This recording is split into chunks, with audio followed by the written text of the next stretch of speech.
আসসালামু আলাইকুম। সবার আগে বাছাই করা 10টি আন্তর্জাতিক খবর জানিয়ে দেব। প্রথমেই থাকছে শিরোনাম। তবে তার আগে অনুরোধ থাকবে ভিডিওটিতে একটি লাইক দিবেন।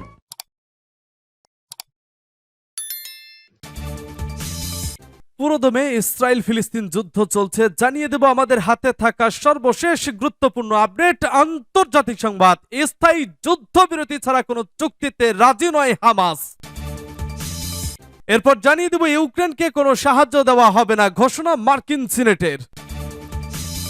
এদিকে গাজার যুদ্ধ, লোহিত সাগরে ইসরায়েল অভিমুখী জাহাজ আটকে দেওয়ার ঘোষণা প্রশংসনীয়। ইসরায়েলে হামাসের হামলার নেপথ্য এবং সর্বশেষ জানিয়ে দেব হামাস নেতা সিনওয়ারকে খোঁজ করছে ইসরায়েল। শুনছিলেন সংবাদ শিরোনাম, এখন বিস্তারিত। তবে তার আগে অনুরোধ থাকবে ভিডিওটিতে একটি লাইক এবং কমেন্টস করে জানিয়ে দিন আজকের এই ভিডিও সম্পর্কে আপনার মূল্যবান মতামত। আর অবশ্যই এই ভিডিওটি আপনার ফেসবুকে শেয়ার দিয়ে ছড়িয়ে দিন। আর জানিয়ে দিন আপনি কোন জেলা থেকে বা কোথা থেকে আমাদের সংবাদ শুনছেন এবং দেখছেন। স্থায়ী যুদ্ধবিরতি ছাড়া কোনো চুক্তিতে রাজি নয় হামাস। ফিলিস্তিনি সশস্ত্র গোষ্ঠী হামাস ও দখলদার ইসরায়েলের মধ্যে নতুন করে আবারও যুদ্ধবিরতির আলোচনা চলছে। ইসরায়েলি সংবাদ মাধ্যমগুলো জানিয়েছে, ইসরায়েল প্রস্তাব দিয়েছে হামাস যদি 40 জিম্মিকে মুক্তি দেয় তাহলে 7 দিনের যুদ্ধবিরতিতে রাজি হবে তারা। তবে হামাসের জ্যেষ্ঠ নেতা গাজী হামাদ কাতার ভিত্তিক সংবাদ মাধ্যম আল জাজিরাকে বুধবার জানিয়েছেন, স্থায়ী যুদ্ধবিরতি ছাড়া কোনো চুক্তিতে রাজি হবেন না তারা। তার ভাষ্য, ইসরায়েলিরা জিম্মিদের ছাড়িয়ে নেওয়ার পর গাজায় আবারও গণহত্যা শুরু করবে, যেমনটা তারা প্রথম যুদ্ধবিরতির পর করেছিল। তিনি জানিয়েছেন তাদের লক্ষ্য স্পষ্ট, ইসরায়েলিদের তাদের আগ্রাসন সম্পূর্ণভাবে বন্ধ করতে হবে। গাজী হামাদ বলেছেন, আমাদের লক্ষ্য স্পষ্ট, আমরা আগ্রাসন বন্ধ করতে চাই। এখন যা হচ্ছে তা বড় বিপর্যয়। তিনি আরো বলেছেন, কিছু মানুষ অস্থায়ী যুদ্ধবিরতি ও অস্থায়ীভাবে কয়েকদিন বা কয়েক সপ্তাহের জন্য লড়াই বন্ধের কথা ভাবছে, কিন্তু এটি হামাস ও ফিলিস্তিনিদের স্বার্থের সঙ্গে যায় না। ইসরায়েল জিম্মিদের নিয়ে যাবে এবং এরপর তারা নতুন করে আমাদের মানুষদের বিরুদ্ধে গণহত্যা শুরু করবে। আমরা এই খেলা খেলব না, যোগ করেন গাজী হামাদ। হামাসের পলিট ব্যুরোর এ সদস্য জানিয়েছেন, যুদ্ধ থামার পর তারা সবার সঙ্গে আলোচনা করতে রাজি আছেন। এরপর ইসরায়েলি জিম্মি ও ফিলিস্তিনি বন্দীদের নিয়ে বড় ছাড় দিতে প্রস্তুত আছেন তারা। সূত্র আল জাজিরা। ইউক্রেনকে কোনো সাহায্য দেওয়া হবে না বলছে মার্কিন সিনেট। মার্কিন সিনেটের ডেমোক্রেটিক ও রিপাবলিকান নেতারা বলেছেন, উভয় পক্ষ সমঝোতার চেষ্টা চালিয়ে যাওয়ায় ওয়াশিংটন এবছর শেষ হওয়ার আগে ইউক্রেনের জন্য নতুন সাহায্য দিতে পারবে না। খবর এএফপির। ডেমোক্রেট চাক শুমার এবং রিপাবলিকান মিস ম্যাকনেল মঙ্গলবার এক যৌথ বিবৃতিতে বলেছেন, এক্ষেত্রে আলোচকরা বিদ্যমান বিষয়গুলো নিয়ে কাজ করায় আমরা আশা করছি যে তাদের প্রচেষ্টার নতুন বছরের শুরুতে সিনেট দ্রুত পদক্ষেপ নেওয়ার অনুমতি দেবে। চলতি বছরের বাকি সময়ের মধ্যে সিনেট ও প্রশাসনের আলোচকরা তাদের চুক্তি চূড়ান্ত করার ব্যাপারে আন্তরিকভাবে কাজ করে যাবে। এদিকে ইউক্রেনের প্রেসিডেন্ট ভলোদিমির জেলেনস্কি বলেছেন, আমি আত্মবিশ্বাসী যে রাশিয়ার বিরুদ্ধে যুদ্ধের জন্য মার্কিন যুদ্ধকালীন গুরুত্বপূর্ণ অর্থায়ন বন্ধ করে তারা ইউক্রেনের সঙ্গে বিশ্বাসঘাতকতা করবে না। মঙ্গলবার কিয়েভে একটি টেলিভিশনে প্রেস ব্রিফিং এর সময় তিনি এসব কথা বলেন। ইউক্রেনের জন্য সাহায্য ইউএস কংগ্রেসে রিপাবলিকানরা আটকে রেখেছেন এবং হোয়াইট হাউস সতর্ক করেছে যে এটি পুনর্বীকরণ না করলে বছরের শেষ নাগাদ এটি শেষ হয়ে যাবে। জেলেনস্কি বলেন, আমরা এ বিষয়ে খুব কঠোর পরিশ্রম করছি।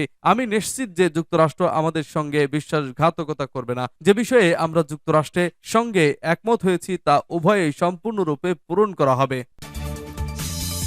গাজা যুদ্ধ, লোহিত সাগরে ইসরায়েল অভিমুখী জাহাজ আটকে দেওয়ার ঘোষণা প্রশংসনীয়। গাজায় ঘৃণ্য ইসরায়েলি হত্যাযজ্ঞের বিরুদ্ধে ইয়েমেনের হুতি গোষ্ঠীর ইসরায়েল অভিমুখী জাহাজ আটকে দেওয়ার ঘোষণাকে স্বাগত জানায়। এটি প্রশংসনীয় উদ্যোগ। এর ফলে ইসরায়েলের কর্মকাণ্ড নিয়ে তাদের ভাববার সুযোগ তৈরি করে দিয়েছে এবং তাদের উপর এর প্রভাব পড়েছে। রেডিও তেহরানের আলাপন অনুষ্ঠানকে দেওয়া বিশেষ সাক্ষাৎকারে এসব কথা বলেছেন রাজশাহী বিশ্ববিদ্যালয়ের রাষ্ট্রবিজ্ঞান বিভাগের অধ্যাপক ডক্টর তারেক ফজল। তিনি আরো বলেন, বিশ্বের গাজায় ইসরায়েলি হামলা ও হত্যাযজ্ঞের কারণে বিবেকবান মানুষ কঠিন আঘাতের মধ্যে বা ট্রমার মধ্যে দিয়ে দিন যাপন করছে। ফলে এটা যত দ্রুত সম্ভব হলে এই মুহূর্তে বন্ধ করার যে ইরানি আহ্বান, সেটাকে আমি অবশ্যই স্বাগত এবং অভিনন্দন জানাই। পুরো সাক্ষাৎকারটি তুলে ধরা হলো। এটির উপস্থাপনা ও তৈরি করেছেন গাজী আব্দুর রশিদ। ইসরায়েলে হামাসের হামলার নেপথ্য। ইসরায়েলি দখলদারিত্বের বিরুদ্ধে লড়াইয়ের জন্য হামাসের ইচ্ছা এবং দৃঢ় সংকল্প তার সুড়ঙ্গ এবং ক্ষেপণাস্ত্রের চেয়েও বেশি শক্তিশালী বলে মন্তব্য করেছেন হামাসের রাজনৈতিক শাখার ডেপুটি হেড সালে আল আরোরি মঙ্গলবার ইরানের রাষ্ট্রীয় গণমাধ্যম প্রেস টিভির ফেস টু ফেস অনুষ্ঠানে দেওয়া সাক্ষাৎকারের এই মন্তব্য করেছেন তিনি। এ সময় ইসরায়েলি দখলদারিত্বের বিরুদ্ধে 7 অক্টোবর হামাসের পরিচালিত অভিযানের পেছনে কি কি কারণ ছিল সেসব নিয়েও আলোচনা করেন আরোরি। এক প্রতিবেদনে গণমাধ্যমটি এই খবর জানিয়েছে। ওই সাক্ষাৎকারে সালে আল আরোরি বলেন, হামাস যোদ্ধাদের কারণ করা সবচেয়ে গুরুত্বপূর্ণ বিষয়টি হলো যারা ন্যায্য অধিকার এবং ন্যায়সঙ্গত কারণে লড়ছে, আর এ ধারণাই বিশ্ববাসীর এই বোধের জন্য আত্মত্যাগ করতেও প্রস্তুত। আমাদের কাছে এটি সবচেয়ে বড় বিষয় এবং তা সুড়ঙ্গ ক্ষেপণাস্ত্রের চেয়েও বেশি নির্ভরযোগ্য। যতক্ষণ পর্যন্ত আমাদের মধ্যে এই ইচ্ছাশক্তি দৃঢ় সংকল্প থাকবে ততক্ষণ পর্যন্ত কোনো কিছুই আমাদের পরাজিত করতে পারবে না, হামাসকে ধ্বংস করতে পারবে না ইসরায়েল। সাক্ষাৎকারে আরোরি আরো বলেন, ইসরায়েল হামাসকে ধ্বংস করতে পারবে না এবং এটিকে ধ্বংস করতে দেশটির সব প্রচেষ্টা ব্যর্থ হবে। এ সময় তিনি জোর দিয়ে বলেন, প্রতিরোধ গোষ্ঠী ইসরায়েল হামাস ফিলিস্তিন জনগণের একটি অবিচ্ছেদ্য অংশ এবং এর যোদ্ধারা মনোবল ও দৃঢ়তার সঙ্গে ইসরায়েলি বর্বরতার বিরুদ্ধে দাঁড়িয়ে নিজেদের লড়াই চালিয়ে যাবে। আরোরি বলেছিলেন, অপারেশন আল আকসা স্টর্ম ফিলিস্তিনিদের স্বাধীনতা পুনরুদ্ধার সংগ্রামের অংশ। তিনি জোর দিয়ে বলেন, ফিলিস্তিনি জনগণের অধিকার উপেক্ষা করে আন্তর্জাতিক স্থিতিশীলতা বজায় রাখা যে সম্ভব না, বিশ্বকে তা দেখিয়ে দেওয়ার জন্য এই আক্রমণ। এ বিষয়ে আরোরি বলেন, 7 অক্টোবরের ঘটনাটি বিরল কিছু নয়, এটি ছিল ফিলিস্তিনিদের স্বাধীনতা অর্জনের এবং বিশ্বের অন্যান্য জাতিদের মতো নিজেদের রাষ্ট্র সার্বভৌমত্ব নিয়ে বাঁচার লড়াইয়ের অংশ। সুতরাং এটি ফিলিস্তিনি জনগণের সংগ্রামের আরেকটি পর্যায়, তবে এটি একটি বড় এবং শক্তিশালী পর্যায় যা ইসরায়েলি শাসনকে একটি বড় ধরনের ধাক্কা দিয়েছে। তিনি আরো বলেন, প্রতিরোধকারী দলগুলোর এ অপারেশন বিস্ময় ও আতঙ্কের জন্ম দিয়েছে। এটি ইসরায়েলি সমাজ এবং সমগ্র বিশ্বকে জাগিয়ে তোলার উদ্দেশ্য ছিল।